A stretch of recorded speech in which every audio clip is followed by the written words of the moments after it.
Obviously, we got to make sure we got a clear path here, though. All right, we'll have to cut off the Q&A otherwise. All right, I'm gonna start on this side over here. All right. Got a quick question regarding whether we're going to be seeing skill trees before the actual launch, such as on the website. A lot of us like to pre-build our characters and figure out how we're going to spec ahead of time. Yes, probably. Well, the question is, are we going to see the skill trees before the game actually launches? Yeah, the finalized skill trees. So the issue with that is we keep on adjusting the skill trees as we get feedback, so we're probably going to be adjusting them until launch. So that's why we don't after launch, like where the numbers are going to change. That's the way an MMO goes. So we'll keep balancing it. It'll give you a good planning shot. Does anyone not know who anyone on this stage is? I don't. Who are you? I don't know who I am. From the left, Alexander Freed, one of BioWare's most senior writers, chief writer on the Agent storyline. Am I correct? Yes? That's correct. Some Agent fans in the crowd. Also writer of the Dark Horse, The Lost Sons, and Blood of the Empire comics. Hi. Drew Karpyshyn, who is, of course, the author of the upcoming Revan book. What happens in that book again? Revan's a man. Revelation that Revan is, in fact, a man. Sorry. Steven made me do that. Yeah, it was all my fault. Author of several Mass Effect novels and several other Star Wars The Old Republic novels. In fact, I don't know how he finds the time to go golfing. Drew Karpyshyn. Dallas Dickinson, director of production. Centerfold, Playboy, 1985. 83. Oh, okay. I think. James Nolan, our game director, so Grand Poobah in charge of all things game-related. And, of course, Jennifer Hale again, voicing the female trooper in the game, as well as Satil Shan. All right, let's get back to questions. All right, I'm going to grab some front row questions. I'm on the floor. Dallas is looking for me, but I'm on stage. All right. Earlier, I got a chance to play your guys' game, of course, and I was noticing that for healers, it's a little bit tough to target people. Are you guys going to add in teammates' HUD showing their health so you can possibly click their name and heal them a little bit easier? Yeah, so we're all huge MMO fans. We know that there are a lot of tools that healers really want. Some of them you'll see at launch. Some of them you'll see soon after that. So we understand targeting is kind of your lifeblood as a healer. Yeah. If I may, I'm going to be really selfish and ask a question myself to Jennifer Hale, because I've always wanted to. Uh-oh. I'm just curious. Creeping me out already. How did it feel to come back to the Star Wars universe, to come back to the Old Republic time period after such a long time? Absolutely awesome. It was fantastic. And to be able to come back in a couple of different capacities was amazing. It was amazing. Who do we got up front? I know there were some people up here. What was the funniest moment at BioWare Austin? The funniest moment? We just laugh and laugh all day long. Actually, they always involve Rich. Exactly. Our executive producer, Rich Vogel, who's currently parking a car, really anything that comes out of his mouth, comedy gold. Comedy gold. So, really, any day with Rich is a happy day. Who's got a question? And he can't defend himself. So, there you go. Will you be able to choose between the Empire and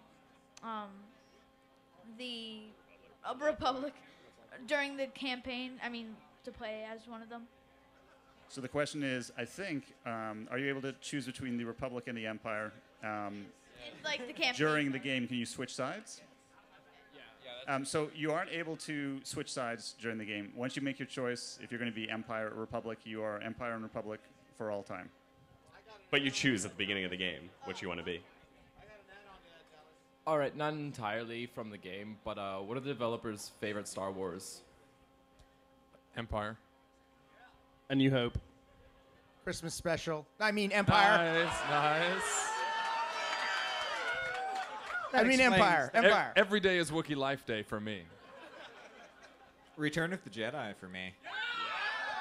It's because you look like an Ewok. Yes, it Easter is. special. Nice. Empire. Return of the Jedi. Am I allowed to answer? Is that cool? You weren't even born when that Ladies movie and came gentlemen, out. David Bass. David Bass. Who's got a question? I was born after Empire. I don't know. Sure you were. During the demo, it looked like you had ethical choices to make, whether you're a Sith or whether you're a Jedi. So could you be a good Jedi or a bad Jedi? So the question is, if you are, for example, on the Imperial side, which is an evil faction, are you actually able to play a good character? And yes, you are. So if you're a Sith warrior, which is modeled after Darth Vader, you can be the good version of Darth Vader, who doesn't actually crush people's throats all the time for fun.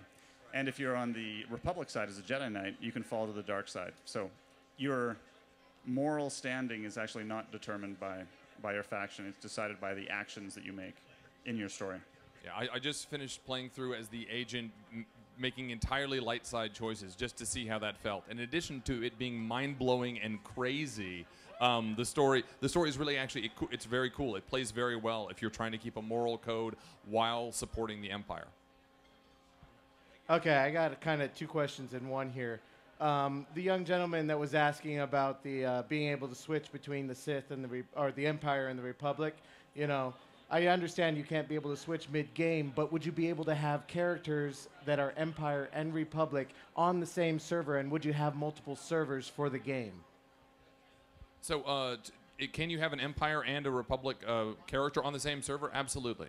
Yeah. So we're not sticking you on one faction on the shard. I didn't quite understand what the second question was. There will be multiple shards. There will be multiple servers across, because we're going to have some for people who want to be on a PvP server, want to be on a PvE server, who live in Europe and therefore want to be playing on a server that's near them. So yeah.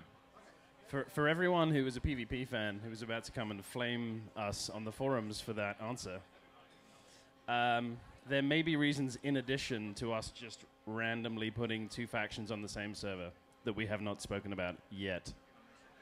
What he said. Okay, so I just want to know about tanking. Is tanking going to be very much AoE based, or is it going to be single target and crowd control? Tanking, the question, is it single target or crowd control tanking? I think it's both. I mean, it depends on what type of encounter you're fighting, and you're going to have tools that allow you to draw aggression from multiple enemies, as well as ones that can really draw tremendous amounts of aggression from a single enemy. Right side, over here. Last night I played the Black Talon Flashpoint at the RSVP event. Did you win? We made it to the Jedi and we beat it. And so through it though, I personally thought it was a little easy. So I was wanting to know, is there going to be like a heroic setting at the lower level instances and higher level instances for the 4-person Flashpoints? So the question is, for our Flashpoints, which are our 4-player adventures, are you going to have a hard mode for them? Is that what you're asking? Right now we're actually considering doing just that. Because what we don't want to have happen for players is if they miss a flashpoint, for them not to be able to enjoy it. So there is going to be a hard mode that you can do at a much higher level. So kind of connecting to one of the questions that was asked earlier, if you can have a... Excuse me, one sec. Rich Vogel, ladies and gentlemen. Hey, Richard Vogel! Woo! The funniest man in the BioWare Austin offices, according to Dallas Dickinson. Right. All right, let's try the question again.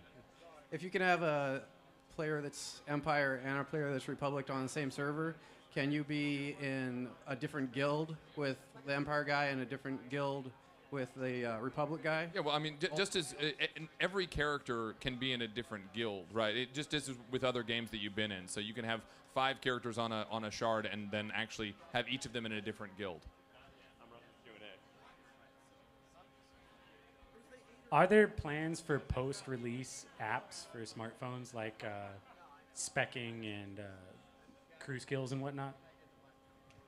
So the question is, are there plans for post-release apps for your smartphone? Well, again, I think we've talked about this before. We have a big wall of crazy, tons of different ideas we want to do, and that is on there. But when it would happen is, yeah, none of us know right now.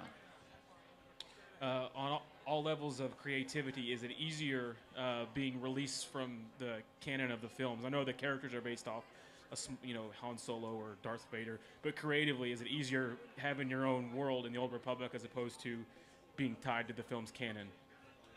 You know what? I'll jump on that one. I think for Alex and I, it's easier in some ways and harder in others. So one thing is, as you pointed out, we're not bound necessarily by what's happening to specific characters in the films because we're not dealing with those characters. But because we're set before the films, there's a lot of stuff we have to make sure dovetails into the movies properly. We have to obviously respect the IP, but we also have to make it feel like Star Wars, but also feel distinct, so you feel like you're in the Old Republic era. So we're juggling a lot of different balls in the air, I think, or clubs, or whatever you happen to juggle. Chainsaws. Chainsaws. No, I completely agree with what Drew said. You know, you have to use the original material as a template. You know, that needs to be the inspiration for everything else that you do, while still finding a way to, whatever you are inspired to do, find a way to make sure that it works. You know, 3,000 years before the movies take place. But on the whole, yes, it's very freeing, and LucasArts has been very good about, you know, making sure that we do fit within the canon that does exist, and giving us freedom to do, you know, giving us the freedom to do what we really want to be doing. Oh, I'm going to ask another question, because I like asking Jennifer questions, if that's okay. Okay, so you play Satele Shan in our game, and you also play the female trooper, right? Yes. So which one did you enjoy more, and why? Or which one is your favorite, I should say? I'm not picking a favorite because they're very, very different. Satele is a Jedi. She's all about what's, you know, that path. And the trooper's just like, hey, I'm just here to get stuff done, however it works. All right, it's a then very different attitude. how But about- they're both amazing. And, yeah, there's How about another character for that the appears- trooper, since Yes. the trooper's a player character, Yeah. which is more fun, light side or dark side? You know, I'm always for the get it done side. Whatever gets it done. By any means necessary. Yeah, that's the trooper. That's All how right. that's how she rolls. My question is more based on, I have a lot of friends that are going to be playing this game. That I'm diehard Imperial, but they're diehard Republic. So at end level, what type of things are there going to be? Like, is there going to be cross-faction communication? Are we going to be able to chill at the same cantinas? Like, what's going to be good with that? So the question is, if you have friends who are on the opposite faction, so if you're on the Republic and your friends are on the Empire, at the highest levels, are you going to be able to interact with them, chill at a cantina, you know, basically communicate with each other as well, right? Nope, you're screwed. So yeah, if you're Empire and they're Republic, you're enemies. You can walk up to them and you can do chat bubbles with them, but you can't do any general chat or anything like that. And you could hang out with them, but if any of their friends come along, you'll probably get ganked. All right, back to the middle over here. Hand up. Hi. I'm a PvE player, but my guild is going to be on a PvP server. How successfully will I be able to focus on the story and the PvE experience and weasel out of PvP stuff, even though I'm going to be on a PvP server? Or will I just like it so much because it'll be more fun than I expect? So it's actually, in Star Wars The Old Republic, we have a bigger problem than other massively multiplayer games because we have this core class story. So we were very worried when we were trying to figure out how we were going to solve the problem of opposite faction members ganking or, you know, hanging around the key areas of like another class's story. So we have a system. It's involved in the death system. I'm not going to go into details of it right now, but we have made it so that enemy players can't just hang around the choke points of your class story and stop you from continuing the game. But if you're on a PvP server, you'll probably occasionally get ganked. You'll just have to live with that. But we have made it so that you're not going to get into a loop where you're just getting killed over and over again. Just a quick follow-up on that. If you are, if you are with a guild that is on a PvP server, is there any way to not be PvP? And then the second part is, if you're in a guild that actually has two Tor guilds, one on each faction, will they be together on the same server or will they be split? So I'm not sure I can answer the second question. The first question is say it again. The first one. Following up on the previous question, if your guild is PvP and you would prefer not to play PvP, is there any option available to you? So if you're on a PvP server, there's no way to wholly avoid PvP. There are areas in the world where PvP is going to be available, and if you walk through there, someone can jump on you and fight you. So if you're on a PvP server, you're signing up for at least some of the PvP experience. I think the second question was, can you have the if you have a guild that offline wants to have an Empire and a Republic version, can they both be on the same server? The answer is yes. You can create a guild as a Republic character, and an Empire character could create an Empire guild. That's fine. There won't be any connection between the two, but they can coexist. Right. Yeah. So there's no hard association between them, but sure. Right. All right. I got a question over here. Naturally, thank you so much for your work on the game. Really appreciate it. As a side note, will we see the first incarnation of Gundarks in the game on any planet? Was that Gundarks? Uh-huh. Yeah, we have Gundarks, don't we? Yeah. Yeah. Yeah. You can fight them on Drum and Cast, right? Yeah. Gundarks. Yeah. Yeah. Yeah. Yeah. There are Gundarks. Many a Gundark. All the Gundarks you want. Here a Gundark, there a Gundark. Everywhere a Gundark. Hi, so with Darth Malgus being the prominent Empire person, I was wondering who the prominent Republic person was. You're looking at her right here. Right here. Satele Shan. There she is. Who's the Jedi that pretty much kicks Malgus's ass in the Hope trailer. Woo! Yeah. Yeah. Yeah, she actually did all the motion capture for all those sequences. So playing the demo, the first thing that struck me was that the UI was really clean and great. That being said, I was just wondering if what the policy was going to be on add-ons in the game to the UI. So we're working through that right now. The ability to do that. It's going to be right now a post-launch feature to be able to modify it, but we are going to look at capabilities of doing that. So it's in the future. Are there plans for making guilds more than just a glorified friends list? Like guilds are more.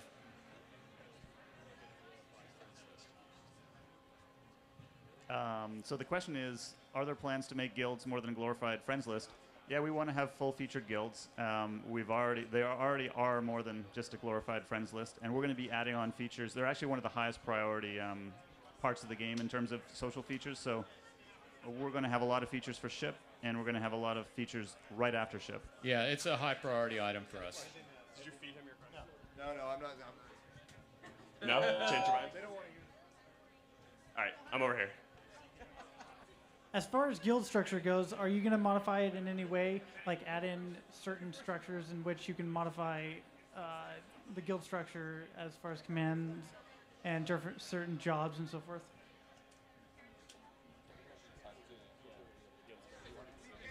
So yeah, I guess the question is really about guild structure, what's available to you. Yeah, so we already actually allow you to customize the titles for your guild, and therefore assign them certain permissions. The details of which I don't think we've announced yet, but yeah, in fact, I think that in my guild for a while I was called Ruler of the Sky, because that's what I wanted to be. But yeah, so you can structure it however you'd like. He does have a god complex. That was James. Yeah, okay, true. Granted. No, he's the other guy. All right, while we're on the subject of guilds, I was actually curious if our guild wants to be more of an exclusive guild and we want to put a cap on the number of members that we have, is that going to limit our progression as a guild? I'm not sure I have a good answer to that one. Without getting into more details about the guild system than we've revealed at this point. So yeah. Yeah, as of right now, I don't think so. But yeah, we'll get to how many people are in a guild now, or we're going to be in a guild? Okay, just checking. I thought so. Excellent. This is guild night. Yeah. I had one more question about the social part of the game, like the friends list. Are we going to have something where we can see our friends when they go on different servers, or even on the other faction?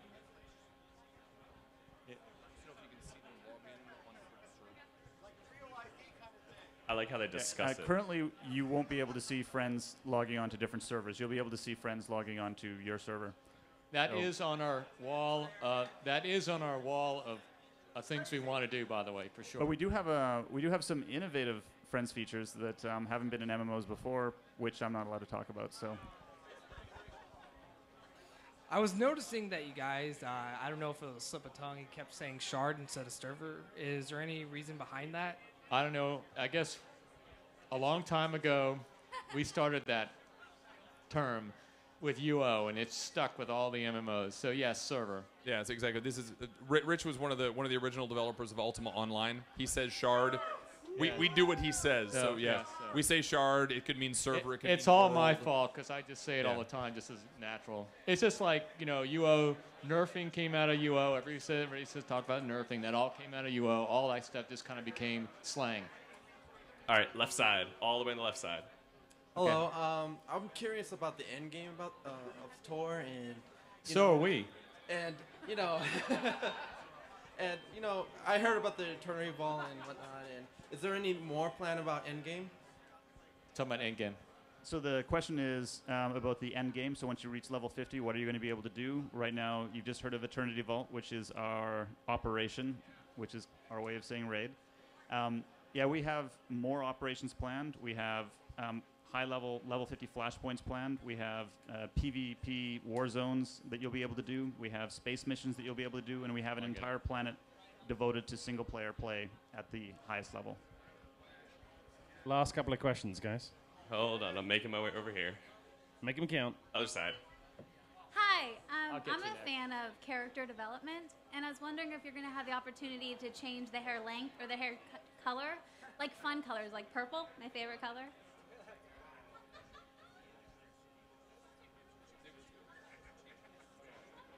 So the question is, are you going to be able to change your character's appearance in-game after character creation? Maybe. Here, I'm going to ask. Go ahead. Oh, all right. Is it okay if I ask 2 questions? Or one. Because my friends around here want to know.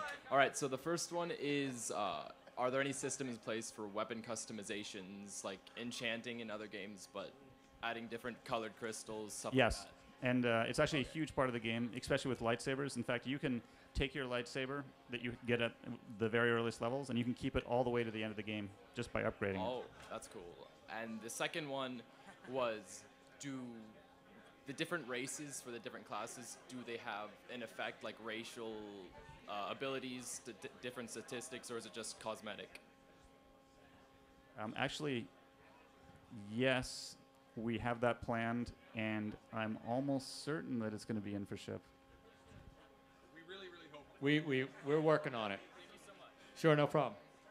Over here. One more? Okay, so if you have multiple characters, can you send items or credits in between them? And if you have a Republic and a Sith character, can you do the same? No, you can't between factions. I know I tried this. But you can if you're on the same faction. Because I got it last night, so I know that does work. All right, we got time for one more question. Who's got a really good question? And Really only good- one, by the way. And I'm serious. Like, this better be the All right. mother of all. If this isn't a good question, the community is gonna rip you apart. All right. You know it. Ask, right? ask about release date. Go on, do it. Don't do it. It's a trap. All right. Do all it. right. Do it. Everybody Do it. silent. Let's have the pressure on. Okay, you were talking about endgame and operation raids at the endgame. What are you doing to prevent endgame becoming a gear war? Just have you can only get into raids and because of your gear and how well you're equipped.